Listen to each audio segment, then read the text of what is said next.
Si alguno de ustedes es médico o ha estado en un sitio de un puerto de mar, donde, claro, la gente rota y viaja por distintos puntos de todo el mundo y visita los distintos barrios, los marineros visitan los distintos barrios chinos de todo el mundo. Ahí se produce un tráfico de gonococos que les garantizo que son difíciles y en algún caso hasta imposibles de quitar. Uno de ellos es este gonococo, el gonococo Ho Chi Minh, que está descrito en todos los libros.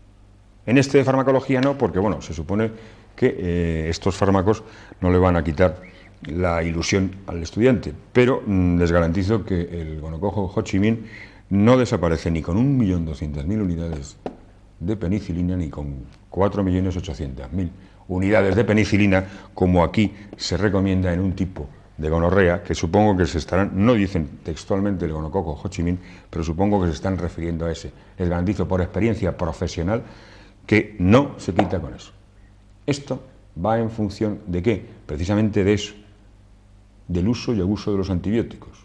¿Cuál era el uso y abuso de los antibióticos? Pues muy sencillo, el capitán del barco tiene esos son barcos, estamos hablando de barcos mercantes, no estamos hablando de los barcos de transatlánticos donde hay un médico con un uniforme muy guapo y tal y cual, incluso en algunos casos hasta con quirófano y enfermeras y ayudantes y esto y lo otro, no, estamos hablando de lo que es el trabajo de la mar auténtico, de pescadores o de gente que está en alta mar mucho tiempo o de cargueros en los que hay un capitán y 15 tripulantes y aquí no hay más tontería. Entonces ahí es el capitán el que hace también de médico, el que tiene que hacer de todo, hasta de padre muchas veces. Entonces ahí tiene un botiquín. ¿Y qué hacían? Se usaba de una forma indiscriminada la penicilina para todo. Porque ahora vamos a ver para qué sirve la penicilina. Bueno, primero vamos a ver la penicilina y las cefalosporinas. Es la misma familia y ya les digo que actualmente un porcentaje altísimo de todos los antibióticos que usted compre en una farmacia son derivados de la penicilina, aquella natural que descubrió el señor Fleming en su momento, en el 1928, que se han ido trastocando las moléculas, y de las cefalosporinas que se descubrieron en 1948, que también se han ido trastocando las moléculas para poder, claro, ir adaptando a las nuevas bacterias, a las nuevas corazas que van teniendo esas membranas. Y entonces de aquello que decimos de aquellas aguas vienen estos barros. Bueno, pues en el caso concreto, y además este es un ejemplo absolutamente correcto, en el caso concreto, claro, lógico, si el capitán es capitán, no es médico y no tiene por qué saber de más. A él le han dicho, él ha leído, como si ustedes, porque además esto se lo voy a leer un poquito de por encima. Si ha leído él, el capitán, para lo que sirve la penicilina, y dice, chico, pues aquí esto, pues lógicamente. Bueno, primero vamos a dedicarnos a lo que se llaman las reacciones adversas, primero de las penicilinas, aunque las penicilinas y las cefalosporinas son primas hermanas y bueno, más o menos son parecidas. En primer lugar, el más importante, por supuesto, es la hipersensibilidad, que puede ser inmediata, es decir, desde el minuto hasta los 30 minutos, mediana, desde a las 72 horas o mayor de 72 horas, y en estos casos de hipersensibilidad, bueno, pues podemos empezar con reacciones cutáneas, se puede empezar con un edema de glotis, que el paciente se puede empezar a sentir mal, a ahogarse, y se puede acabar en la muerte. Hombre, gracias a Dios es un porcentaje bajo de los casos, pero es importante a la hora de recetar a penicilina, si es importante entre los médicos hacer una buena historia clínica para saber si ese paciente, porque una de las primeras preguntas que hay que hacerle a un paciente es si es alérgico a la penicilina. Si ese paciente en ningún momento de su vida, actualmente ya eso es raro, pero bueno, se puede dar el caso, Sería seguramente de revista científica, pero bueno, en el caso de una persona que no ha tomado en su vida ningún antibiótico, esas personas que dicen que no han ido nunca al médico, pues sería bueno, primero, para comprobar si una persona es alérgica a la penicilina, tratar una pequeña inyección de penicilina subcutánea para ver qué tipo de roncha tiene. ¿Por qué? Porque desgraciadamente, además, actualmente, y en hospitales de aquí, de nuestra comunidad, y recientemente, se han dado casos cercanos a la fundación en los que se ha recetado a personas alérgicas este tipo de antibióticos y aun cuando el paciente lo sabía. Pero bueno, el paciente no tiene por qué estar en eso, es el médico el que tiene que estar. Entonces, en esos casos, por supuesto, hay que hacer un tratamiento para eso, que hay el tratamiento, hay que colocarle otro fármaco y, bueno, se resuelve si se coge a tiempo, por supuesto. Bueno, pues el primer problema que se plantea es la reacción anafiláctica. Ese es el más grave en principio, independientemente que esas reacciones de máculas en la piel se pueden dar con la ampicilina y con la amoxicilina. En muchos casos, en un 50% de los casos, puede llegar a darse una reacción, una erupción cutánea, bueno, pues que en algún caso pasa incluso desapercibida para el paciente, depende de su sensibilidad, salvo que, bueno, pues que le pique, y en ese caso, pues bueno, pues piense que es porque puede tener en principio una apariencia de reacción de sensibilidad y no ser nada más que una reacción, efecto secundario, bueno, pues que va dentro, digamos, de la cuenta de resultados de cualquiera de estos fármacos. Por otro lado, también producen alteraciones gastrointestinales por sobreinfección de bacterias resistentes. Sobreinfección de bacterias resistentes.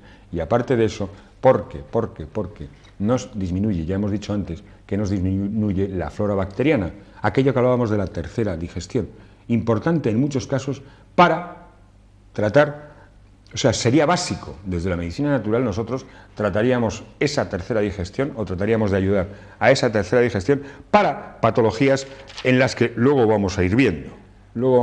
Porque en principio entiendo la postura de ese capitán de barco colocándole a sus marineros, sabiendo que cada vez que va a puerto van a hacer su excursión por el barrio chino, y claro, pues curándose en salud. En muchos casos, sé de casos en algún puerto en el que algún barco, algún capitán, por norma, antes de nada, antes de que bajaran a tierra, ya les colocaba sus 2 millones o su 1.200.000 unidades internacionales de penicilina y así se curaba en salud. O pretendía curarse en salud. Hombre, es buena idea. Así apareció luego el gonococo Ho Chi Minh, que además decían las malas lenguas dentro de la medicina que es un buen marcador.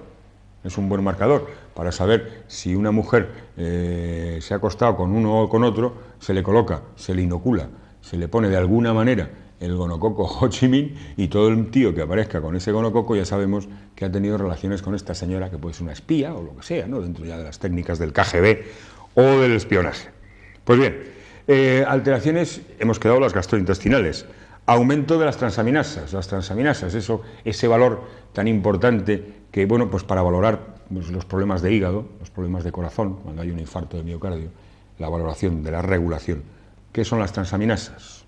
Bueno, pues las transaminasas, porque hay mucha gente que habla de las transaminasas, los pacientes, y alguno te pregunta, oiga, ¿esto es qué es? Pero explíquemelo en plan normal.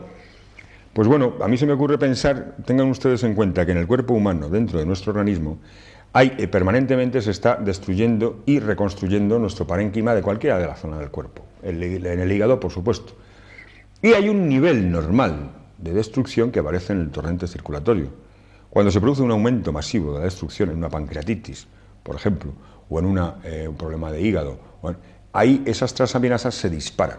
Al dispararse, por ahí podemos ver o hacer un seguimiento. Primero, detectar a lo mejor un problema en hígado y que nos avise sobre un problema en hígado, o bien valorar la evolución favorable de un paciente con un problema de corazón o la evolución favorable de un paciente con un problema de transaminasas en el caso de una pancreatitis. Esto en muchos de los casos. Alteraciones hematológicas. Hemos hablado que podíamos tener problemas de anemias y también problemas de la coagulación y problemas de la vida media de las plaquetas. Y también hemos visto cómo, porque interfería al alterar el número normal de bacterias en el intestino, nos producía una inhibición de la síntesis de potasio. Eso lo hemos dicho antes. Puede producir alteraciones renales y puede producir encefalopatía con convulsiones y coma. Estas son 6 de las, bueno, que además están aquí y las he querido relatar para que parezca que no me las estoy inventando. En cuanto a las cefalosporinas, el tema de hipersensibilidad es el mismo, es parecido, en el caso además de que tengamos una penicilina y una cefalosporina juntas en la administración de un mismo caso, estamos haciendo una hipersensibilidad cruzada que se puede dar. Y luego las alteraciones a nivel de riñón, a nivel gastrointestinal, a nivel de encefalopatía, a nivel de aumento de las transaminasas también. Esto es los efectos secundarios que nos pueden plantear. Y luego dice las aplicaciones terapéuticas, pero quiero leer lo que dice el mismo libro. Dice, la utilidad de las penicilinas, sin embargo, ha disminuido en los últimos años debido al aumento de resistencias provocado por el uso excesivo de estos antibióticos en procesos de etiología no bacteriana. Ejemplo característico es el elevado número de resistencia a la Escherichia coli, habiéndose observado también resistencias a la neumonía, a la influenza, a la gonorrea. Y dice, este problema complica el tratamiento de las infecciones bacterianas con mayor repercusión en el medio hospitalario, donde hay que buscar nuevas alternativas terapéuticas, que ahí es donde se están utilizando el ácido clavulónico para tratar de potenciar la acción de la penicilina y de las cefalosporinas. Por otro lado, en principio, este tipo de antibióticos se supone que se utilizan bien en infecciones otorrinolaringológicas y, cuidado, en pacientes con lo de la famosa, lo que hemos hablado aquí alguna vez de las amígdalas, que claro, en caso de que haya habido algún problema de infección de amígdalas y ya hayamos tenido un problema en ese paciente con reuma de corazón, a ese paciente está abonado cada vez que vaya a un dentista a colocarse 1.200.000 unidades de penicilina, la penicilina benzatina que se llama. ¿Por qué? Porque, gracias a Dios, todavía el estreptococo que provoca esa patología no es resistente a eso. En infecciones respiratorias, bueno, habla de la neumonía, las infecciones óseas y articulares, por supuesto, yo les relato esto, yo no es que esté de acuerdo con todas estos usos. En infecciones cutáneas, en infecciones del aparato nervioso, ya les he contado, del sistema nervioso, les he contado cómo en las meningitis sí es de elección, este fármaco va muy bien. Y el gran problema que tienen las meningitis, el gran hándicap que hay en la meningitis es el diagnóstico precoz, el diagnóstico inmediato, el no entretenerse en casa con ese niño.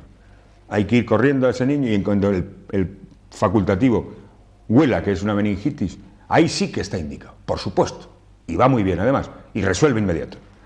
En infecciones urinarias además hemos quedado que se elimina por riñón pero habíamos hablado en el programa anterior de las sulfas, que las sulfas la ventaja que tenían era que con poca cantidad, poca concentración de sulfamidas, se eliminan todas por riñón.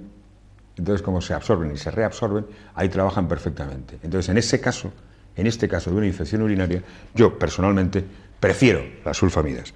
En infecciones ginecológicas, infecciones de transmisión sexual, menos el gonococo Ho Chi Minh. Infecciones intestinales, pero cuidado con las infecciones intestinales, no está recomendado en infecciones intestinales, sobre todo en diarreas, pero para nada. Ahí es que preferible tomar yogures de fecha posdatada.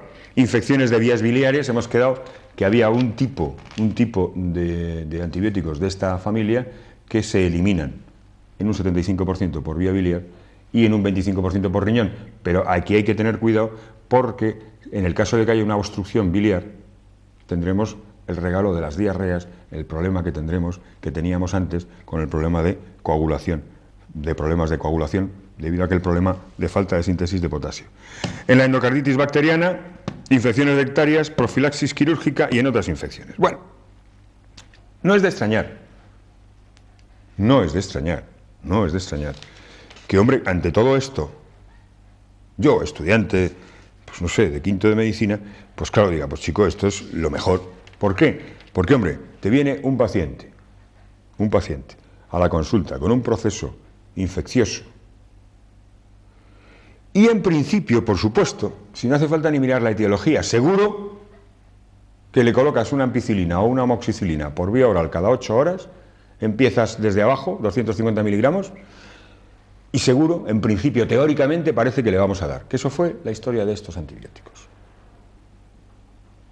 Quizás eso también pasó hace 20 años con la veterinaria, cuando era lo más cómodo, para no tener que trabajar, no había que buscar etiología. Como tenía una ametralladora con tantas bocas y tantos sitios para disparar, y que disparaba a todos y daba a todos, bueno, pues tiramos, en alguno dará,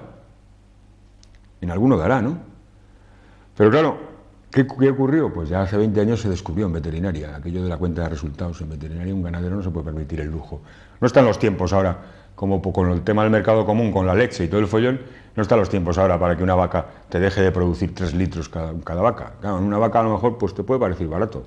Si costara 50 pesetas el litro, dices, ¿qué pero 150 pesetas? Pero aunque fuera así, aunque solamente fuera una vaca, 150 pesetas por 10 días son 1.500.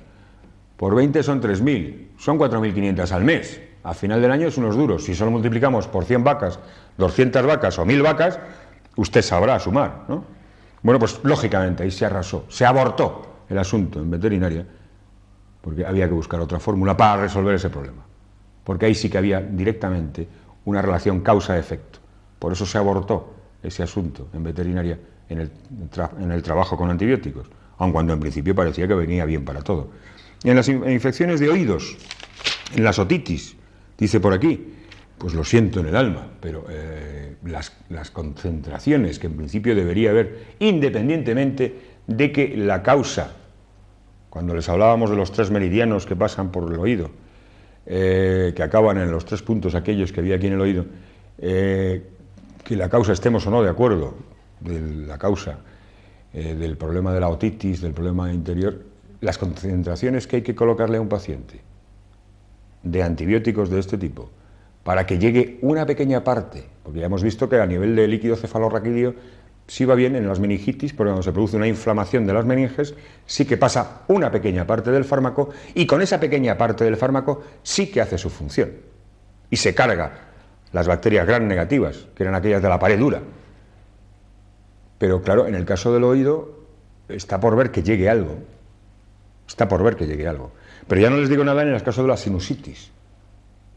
En el caso de la sinusitis ya te digo. Si no, usted si tiene sinusitis, a ver qué le ha resuelto algo de esto.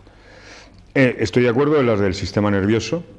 En las cutáneas y de tejidos blandos, siempre y cuando sean estafilococos o algo, bacilos exteriores, que han infectado de una manera puntual y que incluso podemos utilizar en forma de pomadas, en forma tópica, perfecto.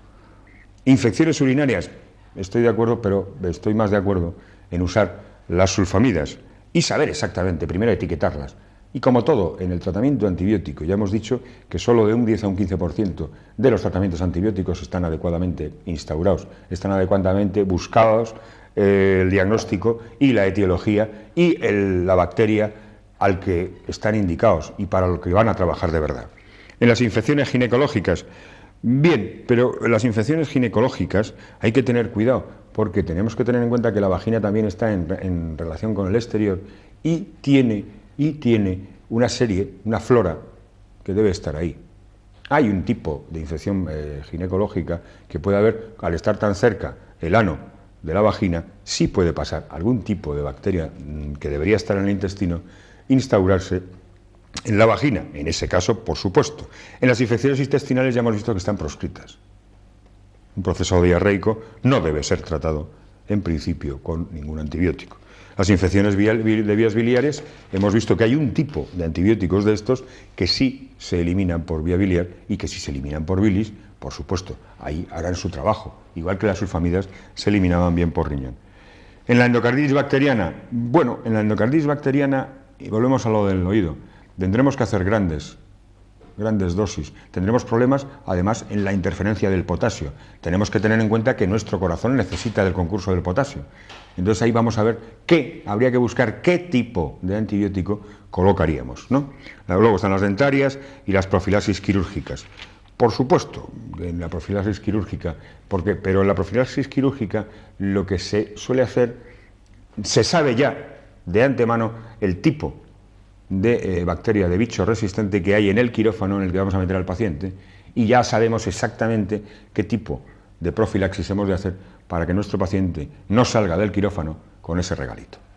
En fin, en ese sentido, tengan cuidado a la hora de automedicarse con los antibióticos, puesto que sería bueno si solamente no hicieran nada, pues bien, pero si usted ya necesita del concurso de un antibiótico, es porque usted tiene algún tipo de patología, que en el caso de que sea viral, no solo no va a hacer nada contra su virus, sino que encima le va a aumentar su indefensión, le va a aumentar su debilidad hacia, bueno, para poder reconstruir, para poder luchar contra ese virus, que volvemos a lo de siempre. Cuando no sabemos algo en medicina moderna, le buscamos un virus.